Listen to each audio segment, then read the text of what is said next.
রাত ১টার পর আকাশে বজ্র গর্জনের মধ্য দিয়ে শুরু হয় মুষলধারে বৃষ্টি। রাত পেরিয়ে সকাল হলেও বৃষ্টি থামার কোনো নামই নেই। কখনো মৃদু, কখনো ঝুম বৃষ্টিতে রাজধানীর বেশ কিছু গুরুত্বপূর্ণ সড়কে জলাবদ্ধতা তৈরি হয়েছে। কোথাও হাঁটু পানি তো কোথাও কোমর সমান পানি। ফলে ভোর থেকে বিপাকে পড়েছেন যাত্রী ও পথচারীরা। সরেজমিন দেখা গেছে, টানা বৃষ্টিতে রাজধানী নিউ মার্কেট, পল্টন, রামপুরা, কাকরাইল, মিরপুরের কাজীপাড়া, কালশী ও মতিঝিলের বেশ কিছু সড়কে জলাবদ্ধতার সৃষ্টি হয়েছে। পানির কারণে কিছু স্থানে সিএনজি চালিত অটোরিকশাকে বিকল হতে দেখা গেছে।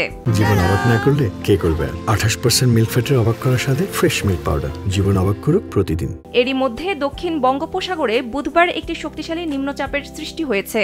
এর প্রভাবে আগামী ২৪ ঘন্টার মধ্যে দেশের ৮ বিভাগের বিভিন্ন জেলার ওপর বজ্রপাত সহ মাঝারি থেকে ভারী মানের বৃষ্টির প্রবল আশঙ্কা রয়েছে বলে জানিয়েছে আবহাওয়া ও জলবায়ু গবেষক মোস্তফা কামাল পলাশ।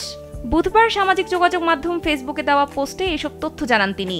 ফেসবুক পোস্টে তিনি লেখেন, জেলাগুলোর ওপর বৃষ্টির সম্ভাবনা রয়েছে, বিশেষ করে কক্সবাজার, বান্দরবন, চট্টগ্রাম, খাগড়াছড়ি, রাঙামাটি, ফেনী, কুমিল্লা, লক্ষ্মীপুর, ভোলা, পটুয়াখালী, বরগুনা, বরিশাল, ঝালকাঠি, পিরোজপুর, বাগেরহাট, খুলনা, গোপালগঞ্জ, শরীয়তপুর, মাদারীপুর, নড়াইল, মাগুরা জেলার ওপর ভারী বৃষ্টির প্রবল আশঙ্কা করা হচ্ছে।